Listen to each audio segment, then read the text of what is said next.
रामाच्या जवळ आलेत. प्रभू शोधलं सीतामाईला. कुठं आहे?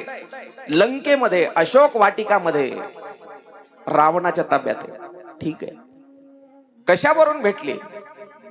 एक खून जशी रामानं दिली होती हनुमंताजवळ, तशीच एक खून सीतामाईनं दिली होती हनुमंताजवळ, चुडामणी नावाची. चुडामणी, ती खून दाखवली चुडामणी. हो, हे तर माझ्या सीतेचा चुडामणी आहे. चला आता उशीर करायचा नाही रे, उद्या सकाळी लंकेकडं कूच करायचं. सगळी वानर सेना एका ठिकाणी झाली आणि दुसऱ्या दिवशी सकाळी सगळ्यांनी लंकेकडे जायचं ठरवलं. दिवस उजाडला. नळ नील जामवंत सुग्रीव हनुमंत मोठे मोठे वीर मोठ्याना गर्जना करू लागले. बोले श्री प्रभू रामचंद्र भगवान की जय. सगळे वीर राम नामाचं चिंतन करीत करीत ऋषमुख पर्वतापासून निघाले आणि आता आलेले आहेत रामेश्वरमच्या ठिकाणी. रामेश्वरमच्या गेले का? रामेश्वरमला आपल्या इथून दर्शनाला लोक, बरेच लोक जातात. आणि रामेश्वरमला गेल्याच्या नंतर तिथं समुद्र पाहिला. समुद्र पाहिल्यावर देवा कसं जायचं? तू कसा गेला हनुमंता? म्हणजे मी देवा एकटा होतो आणि माझ्या ताकदीला काही मर्यादा नाही. म्हणले एकदा उडी मारली तर मी कितीही किलोमीटर पर्यंत आकाश मार्गाने जाऊ शकतो. सगळी वानर सेना न्यायची तर मग आपल्याला इथं सेतू बांधावा लागेल. सेतू. लक्ष्मण म्हणला सेतू बितू बांधायच्या भानगडीत कशाला पडता रे म्हणला. मी सांगितलं कालच, लक्ष्मण लय रागीट माणूस, याला आठवण टाकू म्हणला, कोरडाच करून टाकू. देव म्हणले नाही, साम दाम दंड भेद आधी विनंती करून पाहू म्हणले. विनंती केली, समुद्राची प्रार्थना केली, आम्हाला जायला रस्ता दे. 1 दिवस झाला, 2 दिवस झाला, 3 दिवस झाला, 3.5 दिवस झाले, पण समुद्र काय समोर येईन आणि ते काय रस्ता देईन. देवानं भात्यातून बाण काढला, बाण धनुष्याला लावणार आणि कोरडा करणार इतक्यामध्ये समुद्र शरण आला. म्हणले देवा जर कोरडा केला तर लाखोच्या संख्येने जीव आहेत म्हणले माझ्या या पाण्यामध्ये मरतील.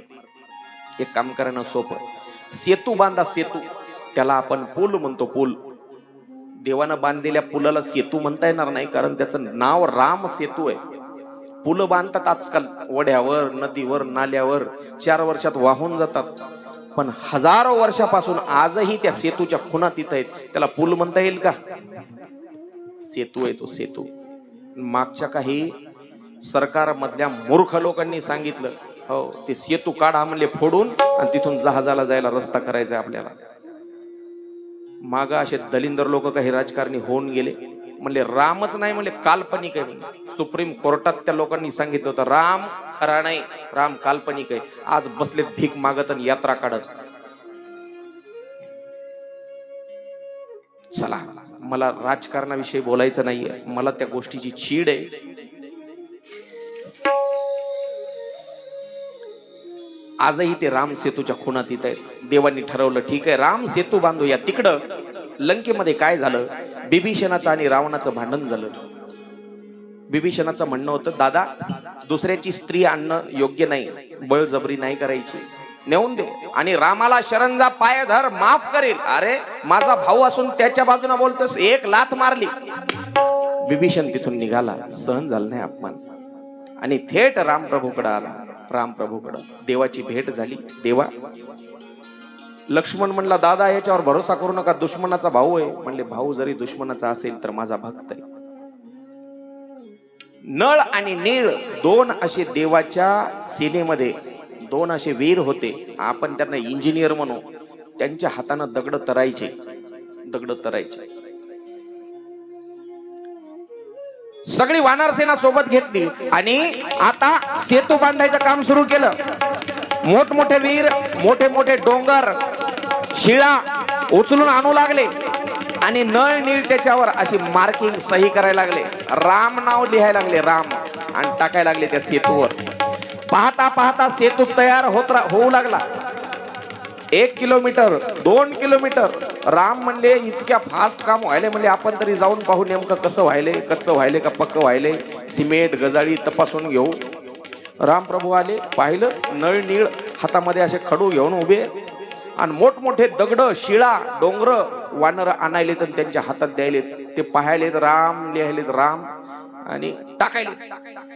रामानं विचार केला, हे तर राम लिहायलेत म्हणजे माझंच नाव आणि माझ्या नावानं दगड पाण्यावर तर राहिलेत, आपण हे करून पाहू म्हणले. मात्र इथं नाही, आपण जरा बाजूला करून पाहू. राम प्रभू गेले आणि एक नारळा एवढा दगड घेतला, नारळा एवढा, त्याच्यावर लिहिलं राम, असा पाण्यात सोडला. तरला का बुडाला.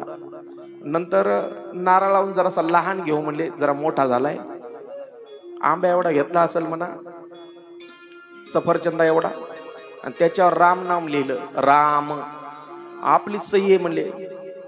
ते लोक आपली कॉपी करायलीत म्हणले, नळणी टाकू. पाण्यात टाकल्याबरोबर ते बी बुडाला. म्हणले हे बी जरा मोठा झाला काय की जरा लहान घेऊ. बोरा एवढा घेतला म्हणा, चिकू एवढा घेतला म्हणा, सुपारी एवढा, आणि त्याच्यावर बारीक लिहिलं राम, ते बी टाकला आणि ते बी बुडाला. म्हणजे बुडाला तर बुडाला, जाऊ दे, आपल्याला काय करायचंय. मग आपल्या हातानं दगड बुडायली तर त्याच्या हातानं तरायली तर आपल्या नावानं कोण पाहिलं तर नाही. माणूस सायकलवरून मोटरसायकलवरून पडला की आधी विचार करते किती लागलं, किती लागलं पाहते का. कोण पाहिलं पटकन उठते कपडे झाडते, कोण पाहिलं तर नाही. तसं म्हणले आपल्याला कोण पाहिलं तर नाही, माग पाहिलं तर हनुमंतराय गालातले गालात हसायले जाशी. अरे म्हणले हनुमंता तू कधी आलास. म्हणलं देवा पहिल्याच दगडाला आलो. म्हणजे कोणाला सांगू नको.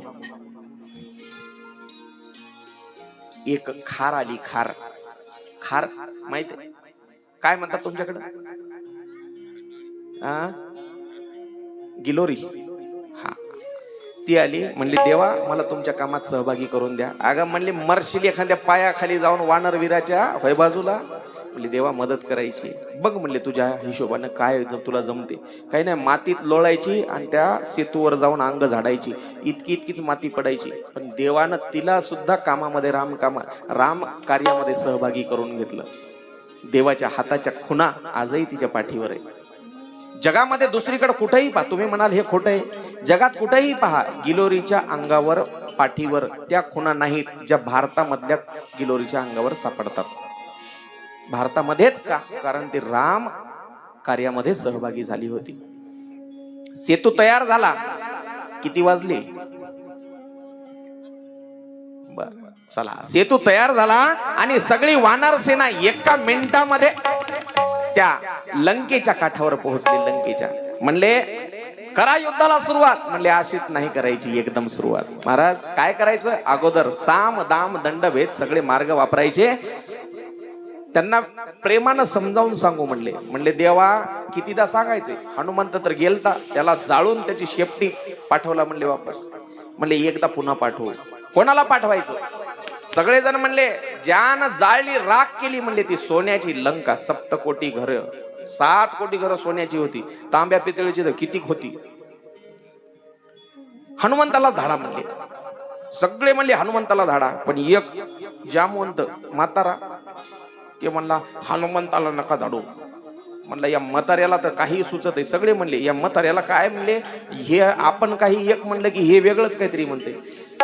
अरे म्हणला पुन्हा पुन्हा जर हनुमंताला पाठवसाल तर त्या रावणाला वाटेल दुसरं यांच्यापैकी दुसरं कोणीच शहाणं नाही काय की हे एकटंच पुन्हा पुन्हा यायले. मग दुसरं कोणतरी पाठवा. सगळ्याला पटलं. अंगदाला पाठवायचं ठरवलं. अंगदाला पाठवलं, पण शिष्टाई फेल गेली. शिष्टाई, त्याला शिष्टाई म्हणायचं.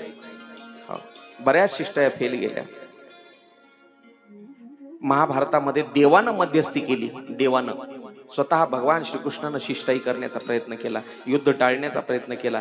पण तो आंधळा धृतराष्ट्र आणि दुर्योधन ऐकलं का त्यांनी? नाही. परिणाम महाभारताचं भयानक युद्ध झालं आणि भारताचं फक्त मोजके बोटावर मोजण्या एवढे हरी वीर शिल्लक राहिले होते. एवढं भयंकर युद्ध झालं होतं महाभारताचं. मध्यस्थी इथं सुद्धा अंगदाची यशस्वी झाली नाही. अंगद परत आला. सांगितलं देवा युद्धाशिवाय पर्याय नाही. मग युद्ध करायचं. हो, मीटिंग भरली आणि कसं कोण्या बाजूने युद्ध करायचं, कोण कोणीकडून हल्ला करणार, सगळेजण आता विचार करू लागले. तिकडं रावणानं देखील युद्धाची तयारी चालू केली. हो, युद्धाची तयारी चालू केली. आता उद्यापासून सकाळी सूर्योदयाच्या बरोबर युद्ध चालू करायचं ठरलं. युद्ध चालू करायचं. हो, आता एकदा भजन करू आणि मग युद्धाचा प्रसंग पाहू. हरे राम हरे. ते पोरं हो समोरचे या जरा अलीकडे या, पुढे या असं इथं. ही आली पहा रामचंद्राची सेना. काय म्हणायचं या सेनेला?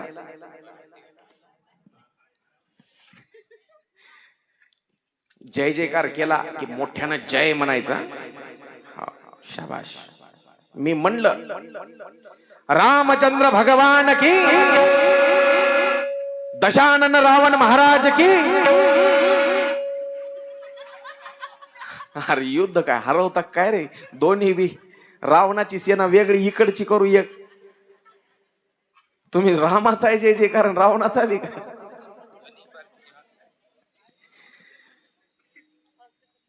सूर्योदय झाला आणि सूर्योदयाबरोबर 4 तुकड्या तयार करण्यात आल्या. पूर्व पश्चिम उत्तर दक्षिण 4 तुकड्या तयार केल्या. रामाच्या सेनेच्या, वानर सेनेच्या जशा तुकड्या तयार केल्या तशाच 4 तुकड्या रावणाच्या सेनेच्या, राक्षस सेनेच्या तयार केल्या. पूर्व पश्चिम उत्तर दक्षिण 4 वेशी होत्या त्याच्या नगराच्या. त्या 4 वेशीवर 4 तुकड्या पाठवण्यात आल्या.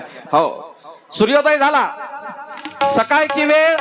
सूर्योदयाबरोबर रणवाद्य वाजू लागली, ढोल नगारे दुदुंबी वाजू लागल्या. प्रभू रामचंद्राच्या सैन्यामध्ये जय जयकार होऊ लागला.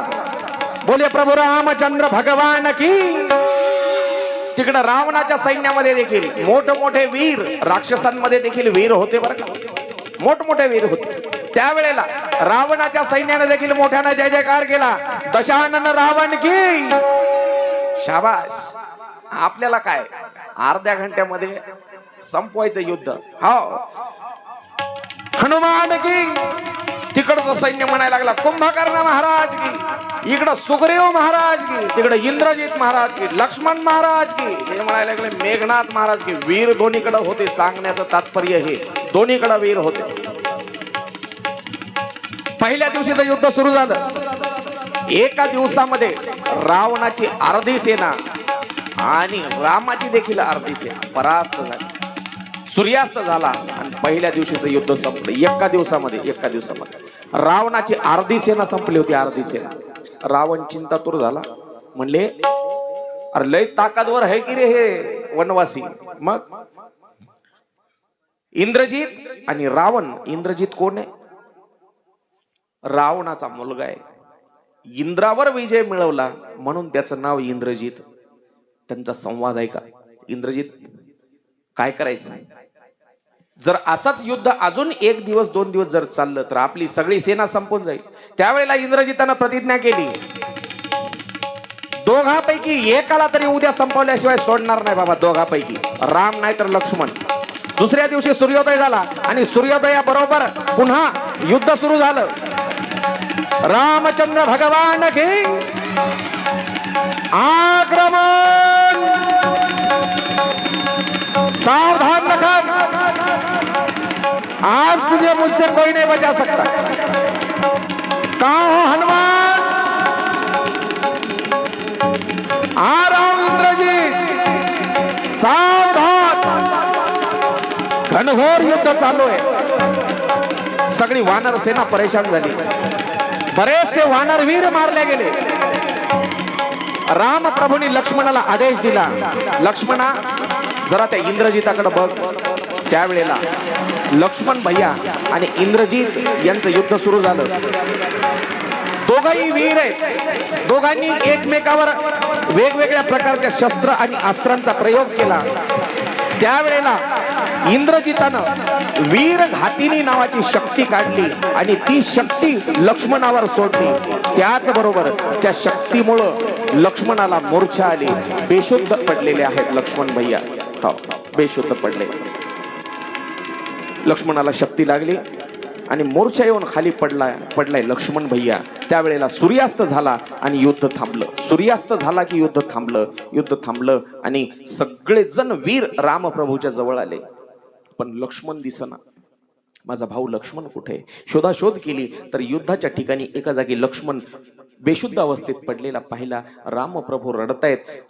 यातून मार्ग काढण्यासाठी काय करावं लक्ष्मणाला शुद्ध येण्यासाठी? एका वैद्याला बोलवलं, सुषेण नावाचा वैद्य.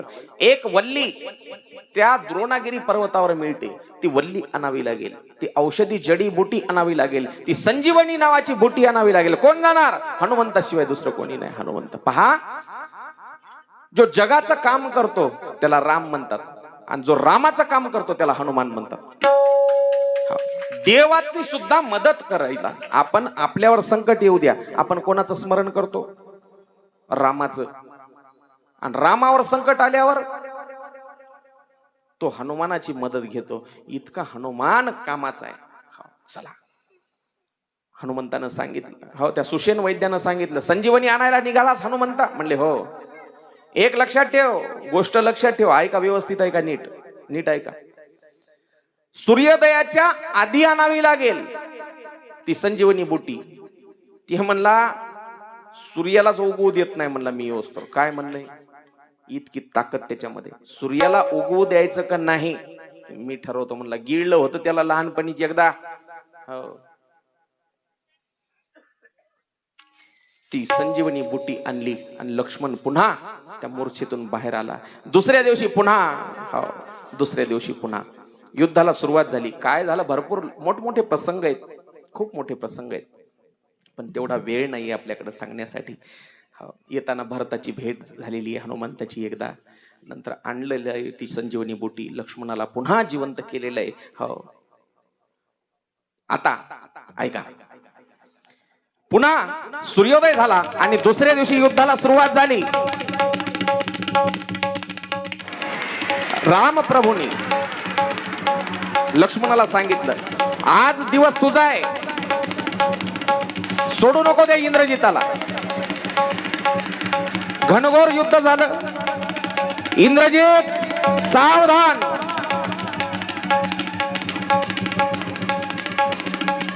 गुप्त हिराकडून रावणाला बातमी लागली. इंद्रजित मरण पावला. मग आता आपला भाऊ जो खूप वीर आहे पण झोपून राहतो त्याला उठवायचं ठरवलं. कुंभकर्ण, त्याला जागा करा रे. कुंभकर्णाला जागा केलं. कुंभकर्ण म्हणला, दादा दुसऱ्याची बायको उचलून आणली, मूर्खपणा केला तुम्ही, नेऊन द्या त्याची बायको. अरे म्हणला, मला शहाणपणा शिकवायला का? त्याच्या बाजू नाही का माझ्या बाजू नाही? ते मूर्ख बिभीषण आधीच सोडून गेलाय मला, तू जाणार का? म्हणला, दादा मी जाणार नाही. मग पोटभर दारू पाजली त्याला, पोटभर दारू पाजली आणि युद्धाच्या मैदानात उतरवलं त्या कुंभकर्णाला. घनघोर युद्ध होते. अनेक वानर वीर त्या दिवशी त्या रणांगणामध्ये मारले गेले रावणाच्या त्या भावाकडून. बिभीषण उदास आहे त्यावेळेला.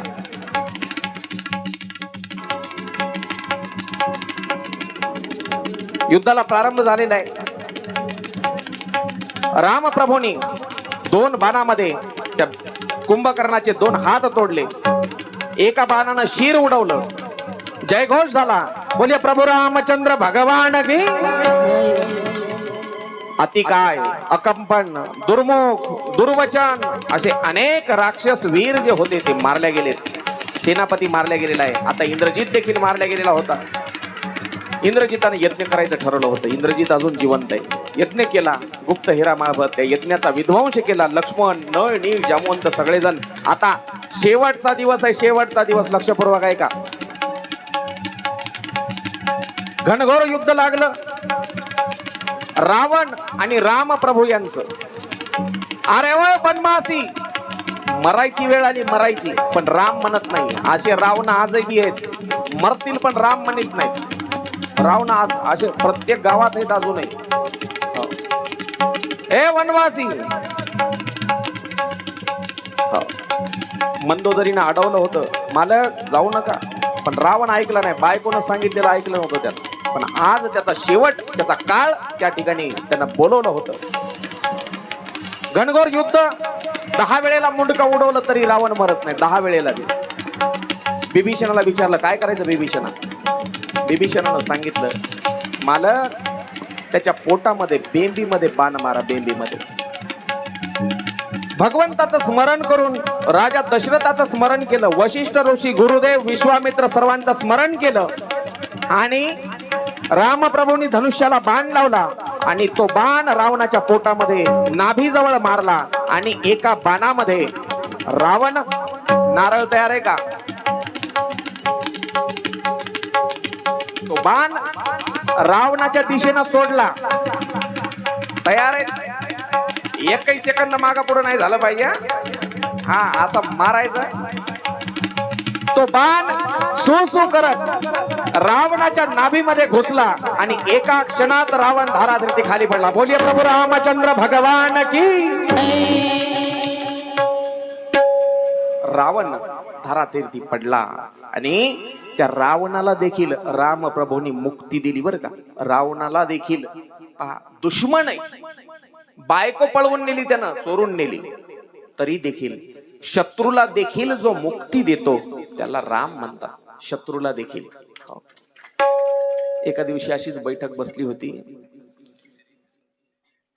कौशल्यनं विचारलं, रामा, राम, इको थोडासा कमी करा आता बोलताना.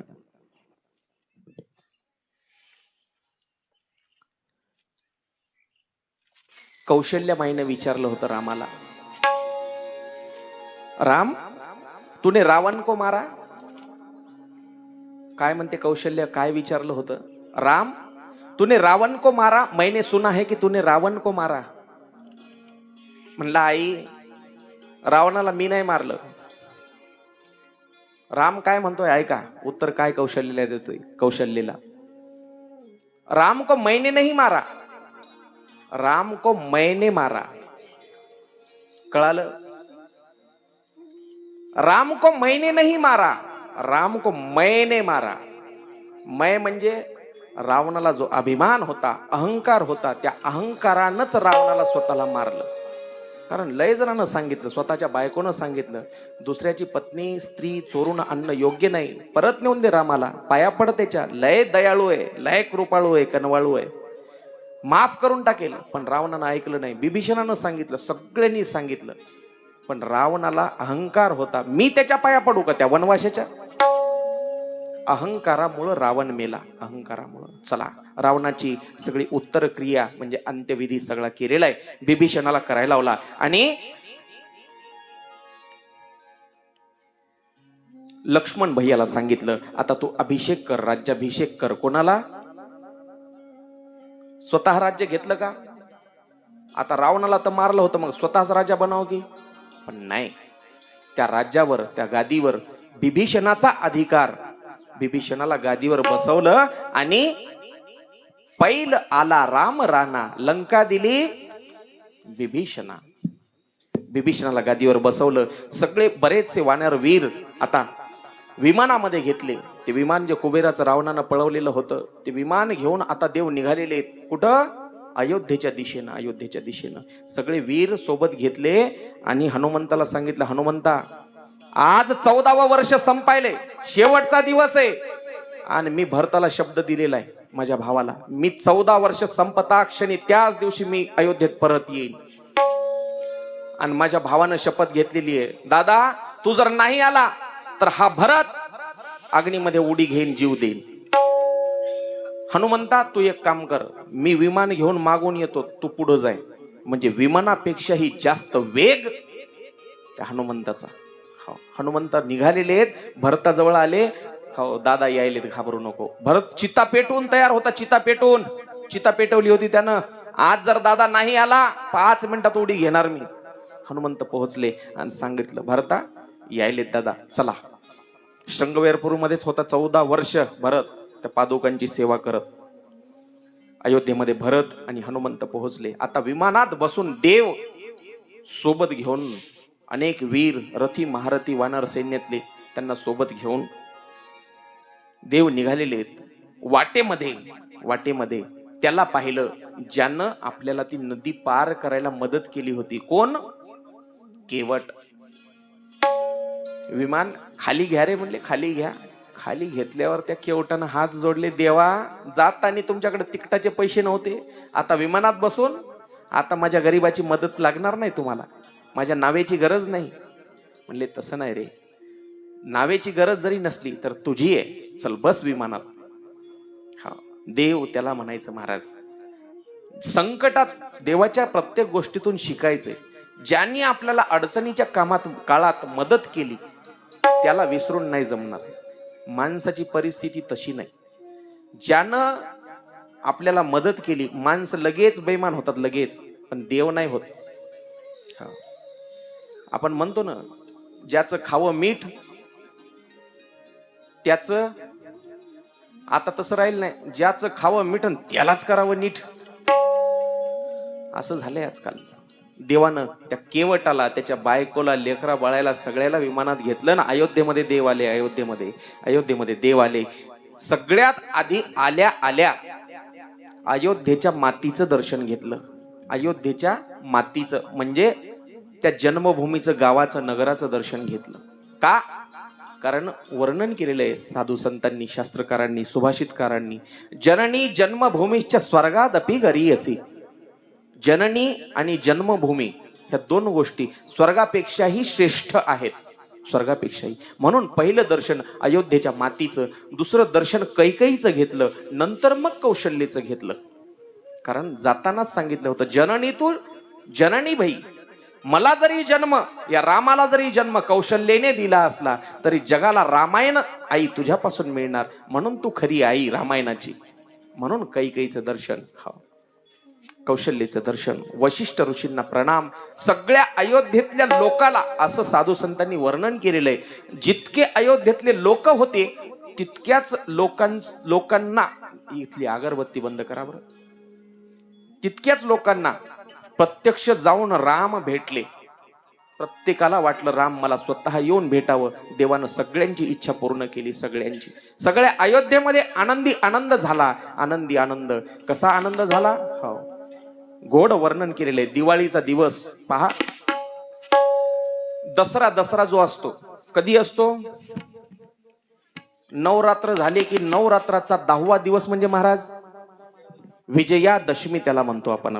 विजयादशमी. ती कोणती विजयादशमी म्हणून आपण साजरा करतो?